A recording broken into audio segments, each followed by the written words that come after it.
इस वीडियो में हम डिस्कस करेंगे stress strain curve for mild steel.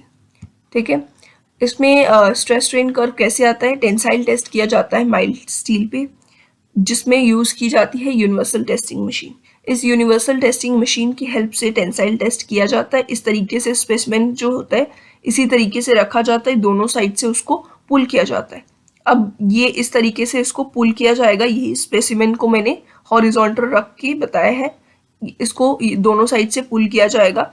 और ये जो लेंथ है इसको पहले से ही ऐसा रखा जाएगा, और ये जो डाया है इतने पोर्शन का, यहाँ से यहाँ तक का पोर्शन जो होगा इसका डाया कांस्टेंट होगा और वो 0.5 इंचेस होगा। ठीक है, और इस लेंथ को बोलेंगे गेज लेंथ। ठीक है, ये होती है 2 इंचेस।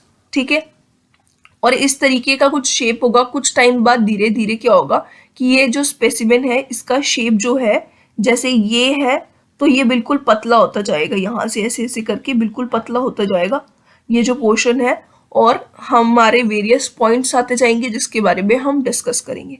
ठीक है, अब पहले तो ये है स्ट्रेस स्ट्रेन कर्व। ठीक है, इसमें क्या है, सबसे पहले ए पोर्शन, आपको ए जो दिख रहा है, ए क्या है? ए है प्रोपोर्शनैलिटी लिमिट। ठीक है, ए है, ये जो पॉइंट है ए, ये है प्रोपोर्शनैलिटी लिमिट। ठीक है, अब प्रोपोर्शनैलिटी लिमिट तक क्या होता है? हुक्स लॉ वैलिड होता है। हुक्स लॉ प्रोपोर्शनैलिटी लिमिट तक वैलिड होता है। ठीक है, ओ से ए तक के पोर्शन में हुक्स लॉ इज वैलिड। ओ से ए तक के पोर्शन में हुक्स लॉ इज वैलिड। ठीक है, हुक्स लॉ यहाँ पे वैलिड होगा। ठीक है, अब ओ से ए तक के पोर्शन में हो गया हुक्स लॉ वैलिड। इसके बाद हुक्स लॉ वैलिड नहीं होगा, और बी पोर्शन जो है ये है इलास्टिक लिमिट।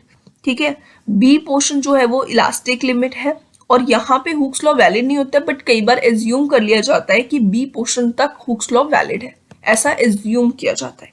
ठीक है, और जो इलास्टिक लिमिट है इसके बाद जो मटेरियल है वो अपना शेप रीगेन नहीं कर पाएगा। इसके बाद जब भी लोडिंग होगी बी पॉइंट के बाद, वो अपना शेप जो होगा वो रीगेन नहीं कर पाएगा। रीगेन नहीं कर पाएगा। ठीक है, रीगेन नहीं कर पाएगा बी पॉइंट के बाद। बी पॉइंट से पहले तक आप लोडिंग कर रहे हो तो वो अपना जो शेप है वो रीगेन कर लेगा मटेरियल। ठीक है, और ए से बी जो पोर्शन है ये कर्व्ड होगा। ठीक है, इससे पहले का ओ ए पोर्शन जो है लीनियर कर्व है, मतलब स्ट्रेट लाइन है, और ए से बी तक का पोर्शन जो है ए बी पोर्शन कर्व्ड है, कर्व्ड। ठीक है, ये स्ट्रेट नहीं है, ऑल्दो ये डायग्राम में आपको थोड़ा सा स्ट्रेट लग रहा है बट ये स्ट्रेट नहीं होता है। ठीक है, अब बी पोर्शन के बाद आता है सी पॉइंट। ठीक है, अब सी पॉइंट में क्या होता है? सी पॉइंट पे इसको बोलते हैं अपर यील्ड पॉइंट पहले तो। ठीक है, अपर यील्ड पॉइंट, और डी को बोलते हैं लोअर यील्ड पॉइंट। ठीक है, ये तो डायग्राम से ही आपको देख के लग रहा है कि डी लोअर पॉइंट पे है तो लोअर यील्ड पॉइंट। ठीक है, इन दोनों को ऐसे बोलते हैं। और सी जो पोर्शन है, ये सी पॉइंट बहुत कम टाइम के लिए आता है, बहुत ही कम टाइम के लिए, लेस टाइम के लिए आता है ये। और इसमें क्या होता है कि बहुत जल्दी जो पार्टिकल्स होते हैं वो बहुत जल्दी, जो मटेरियल होता है वो डी पॉइंट पे आ जाता है, क्योंकि यहाँ पे इस पॉइंट पे रीअरेंजिंग ऑफ एटम्स हो रहे होते हैं। ठीक है, उसके बाद बहुत जल्दी वो डी पॉइंट पे पहुंच जाएगा, और डी पॉइंट को कहते हैं, डी पॉइंट को लोअर यील्ड पॉइंट भी बोलती है, बट डी जो होता है वो असली में यील्ड स्ट्रेंथ होती है। यील्ड स्ट्रेंथ होती है डी पॉइंट। ठीक है, यील्ड स्ट्रेंथ होती है डी पॉइंट पे। ठीक है, इसी को यील्ड स्ट्रेंथ बोला जाता है। अब डी से लेके ई पोर्शन जो है इसको इलास्टिक रीजन बोला जाता है। ठीक है, यहाँ पे आप देख रहे हो, और इसके साथ साथ यील्ड प्लेट्यू, प्लास्टिक रीजन भी बोलते हैं, और डीई को बोलते हैं यील्ड प्लेट्यू। Yield plateau. ठीक है, और इसको क्यों बोलते हैं यील्ड प्लेट्यू? क्योंकि डी से ई पोर्शन आप अगर ध्यान से देखो तो यहाँ पे बिल्कुल भी लोडिंग नहीं है, और स्ट्रेन जो स्ट्रेस है वो लगाई ही नहीं जा रही है बिल्कुल, फिर भी कॉन्टिन्यूसली स्ट्रेन हो रहा है। ठीक है, ये ऐसा पोर्शन है, यहाँ पे नो स्ट्रेस है, स्ट्रेस बिल्कुल नहीं है, और स्ट्रेन कॉन्टिन्यूस होता जा रहा है, इसीलिए इस पोर्शन को बोलते हैं यील्ड प्लेट्यू, और इवन इसको इलास्टिक रीजन भी बोलते हैं। अब ई पॉइंट जो है इसके बाद क्या होगा? ई पॉइंट के बाद जो मटेरियल है इस पे बहुत कम स्ट्रेन आएगा, ठीक है, बहुत कम स्ट्रेन आएगा और जो मतलब बहुत ज़्यादा स्ट्रेस लगानी पड़ेगी और बहुत कम स्ट्रेन आएगा, मतलब स्ट्रेस बहुत ज़्यादा लगानी है और इसीलिए इसको बोलते हैं स्ट्रेन हार्डनिंग रीजन। ठीक है, क्योंकि यहाँ पे स्ट्रेस बहुत ज़्यादा लगानी पड़ रही है फिर भी स्ट्रेन हार्डली आ रहा है, बहुत कम आ रहा है। ठीक है, इसीलिए इसको स्ट्रेन हार्डनिंग रीजन बोलते हैं। ठीक है, ई से एफ तक के पोर्शन को। ठीक है, यहाँ पे मटेरियल एकदम स्टिफ हो जाता है और बहुत कम स्ट्रेन आता है, बहुत ज़्यादा स्ट्रेस लगानी पड़ती है। ठीक है, ये हो गया। अब ई से एफ तक के पोर्शन को आपको समझ आ गया, स्ट्रेन हार्डनिंग रीजन बोलते हैं। इसके बाद आता है एफ पॉइंट। एफ पॉइंट जो है ये बहुत ही आपको याद रखना पड़ेगा। एफ पॉइंट क्या होता है?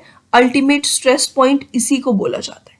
ठीक है, यील्ड स्ट्रेस पॉइंट पता चल गया आपको, यील्ड स्ट्रेस पॉइंट जो है ये डी है और उसके बाद एफ जो है ये है अल्टीमेट स्ट्रेस पॉइंट।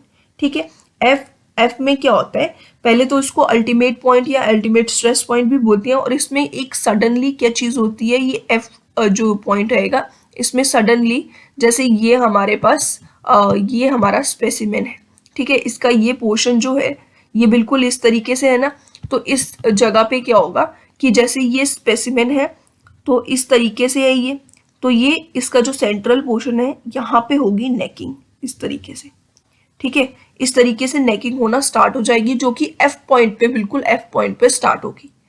ठीक है, एफ पॉइंट पे स्टार्ट होगी नेकिंग और जी पॉइंट तक यही चलता रहेगा और जी पॉइंट में जाके एग्जैक्ट जी पॉइंट में जाके हो जाएगा फेलियर, मतलब यहाँ पे इसी को कहते हैं फ्रैक्चर पॉइंट।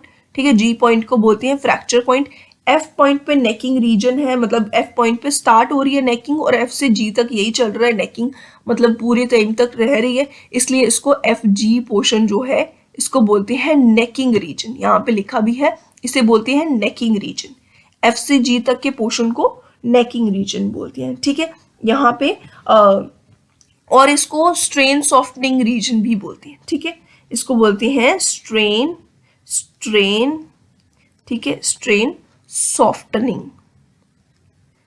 Softening reason. ठीक है, इसको स्ट्रेन सॉफ्टनिंग रीजन भी बोलते हैं और नेकिंग रीजन भी बोलते हैं, जो कि यहाँ पे आप नोट कर सकते हो। ठीक है, और फिर उसके बाद क्या होता है, फ्रैक्चर हो जाएगा। फ्रैक्चर मतलब फेलियर हो जा रहा है, इस पॉइंट पे होगा जाके फेलियर। मतलब आप देख सकते हो कि कितने लंबे समय तक जो है डिस्टॉर्शन होती रही और मटेरियल जो है उसमें धीरे धीरे, मतलब बहुत ज़्यादा टाइम, जो डक्टाइल मटेरियल होता है, माइल्ड स्टील जो है वो डक्टाइल मटेरियल है ना, तो डक्टाइल मटेरियल में क्या होता है, बहुत लंबे समय तक मतलब वार्निंग मिलती रहती है और फेलियर बहुत लेट जाके होता है, जो कि जी पॉइंट पे आप देख सकते हो इसका फेलियर होता है, जिसे बोल देते हैं फ्रैक्चर पॉइंट, या फिर इसको हम ब्रेक पॉइंट भी बोल सकते हैं, ब्रेक पॉइंट भी बोलते हैं। ठीक है, ब्रेक पॉइंट। ठीक है, इसको ब्रेक पॉइंट भी बोल सकते हैं, फ्रैक्चर पॉइंट भी बोल सकते हैं और यहीं पे जाके फेलियर होता है। अब यहाँ पे आपको कुछ पॉइंट्स दिख रहे हैं, ये 0.12। अब ये क्या है, ये पर्टिकुलर यील्ड स्ट्रेंथ पे जो है या फिर लोअर यील्ड पॉइंट पे इतना स्ट्रेन होगा तब लोअर यील्ड पॉइंट आएगा, ये आपको याद रखना है। 0.12% का स्ट्रेन, मतलब change in length upon original length होता है ना स्ट्रेन, अब वो परसेंटेज में है तो उसको 100 से मल्टीप्लाई कर दिया। ठीक है, तो इतने स्ट्रेन, परसेंटेज स्ट्रेन पे लोअर यील्ड पॉइंट आता है। ठीक है, और ये सी पॉइंट जो होता है ये हर एक मटेरियल के लिए फिक्स नहीं होता है, मतलब ये चेंज होता रहता है, तो इसीलिए इसको यील्ड स्ट्रेंथ नहीं बोला जाता है और ये बहुत कम टाइम पीरियड के लिए भी आता है। तो यील्ड स्ट्रेंथ जो होगी वो होगी 0.12% पे, मतलब लोअर यील्ड पॉइंट, और उसके बाद ई पॉइंट जो है ये है 1.2 से लेके 1.8% स्ट्रेन पे होगा।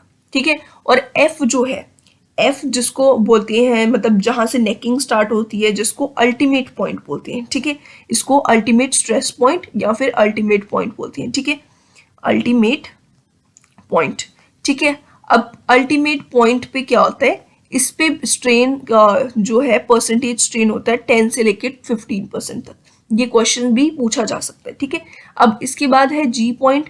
अब जी जो है फ्रैक्चर जो होगा वो होगा 20 से 30% स्ट्रेन पे। ठीक है, ये चीज़ें आपने याद रखनी है।